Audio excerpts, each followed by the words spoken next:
We are back, Rail Coast to Coast here on a Tuesday. It feels like a Golf Wednesday because Keith Stewart from Read the Line is here with me. And I feel like next week for the Masters, I feel like me and Keith are going to need like an hour because I think that me and him could spend like half of that hour alone talking about what we were just saying with Rory and how there is so much mental gymnastics that he goes through with this golf tournament, the Masters in Augusta, that like, will he ever actually win it?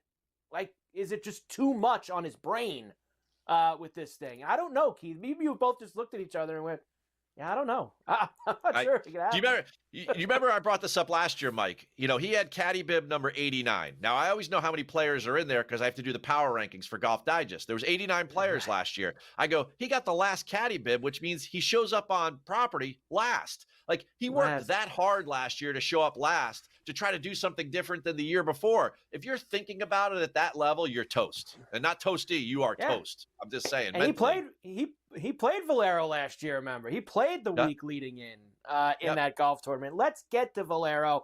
TPC San Antonio, Keith. And this is a much different golf course than what they just played in Houston a week ago. We've got some heavy names here. Ludwig's playing. Fleetwood, as I mentioned. Corey Connors has won here twice. Patrick Cantlay's getting work. Jordan's won here before. So we've got some big names, but we've got the golden ticket guys too. Where are you going this week, Keith?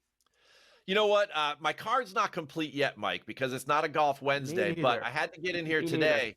And, you know, the couple names I'm going to give you are guys that I instantly had to click on because I like the way that they're playing and I like the course fit here. Real quick, course fit-wise, this is an approach fest. Absolutely. And you need to be really good with a wedge. Anything 125 yards and in, those guys off of this style of turf, I really, really like. The second thing is it's around the green. There's a lot of challenges. There's a lot of grain in this grass. There's a lot of short, closely mown areas for chipping. The bunkers here are absolutely horrific. You have to be a good bunker player. And the third thing is that I like the collection of par fours here. They can be scoreable, but if you don't put the ball in the right position, you can have some trouble here. And the reason I like the par four scoring is because you can separate. So when you start to look at my outrights, the first one at the top of the board, Captain Keegan Bradley, plus 2,800. He's sitting there just below the favorites, but he's a guy that cares every single week. I think a lot of the favorites are just doing maintenance in order to get some reps in before next week for Magnolia Lane.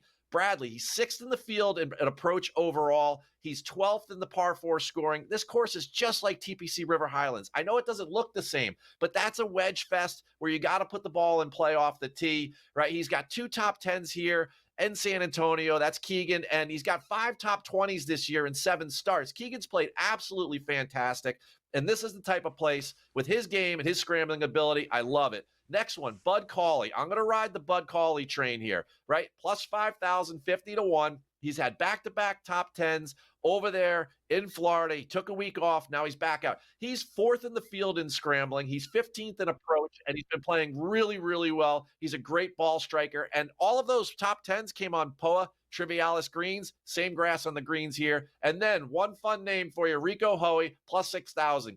There's 2 reasons he's on my card. Number 1, he can score. And number 2, he is an he drops dimes with the wedges. He's unbelievably good with the wedge game. He's got good course history there.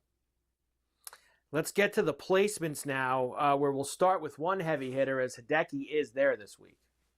So Hideki, of the guys at the top of the board, he has the highest ceiling. I mean, maybe Ludwig, but Hideki for sure when it comes to the wedge game and his around the green acumen. I love him. Top 20s. Akshay, defending champion, a number like plus 140. This course is very predictable. Top 5 on the PGA Tour. The guys that play well here play well all the time. Think of them, Jordan, Charlie Hoffman, further down the board. All these names always pop up over and over again, and that's because the skill set is so dialed in. Like Ryan Gerard, great wedge player, top 40 players. Eric Cole, wedge and the putter. You got to love him, and he's coming off back-to-back top 15s. And then Henrik Norlander, way deep down the board, a top 40 at plus 160. He's 2nd in the field in approach over the last 36 rounds. And head-to-heads, we're going after Sam Burns and Tom Kim this week. Sam Burns has become, the 2024 Jordan Spieth. Sam Burns is approach play. He's ranked 137th in the field in approach play. He's missed the last 2 cuts. The postman will deliver over him probably after 36 holes. And the other one, Bud Cauley over Tom Kim. Tom Kim, he can't chip, he can't putt. You need those things around here. I'm taking Bud.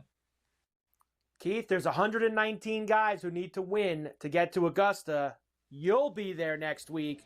I will talk to you from there. Keith Stewart, read the line. Let's have a big week in San Antonio.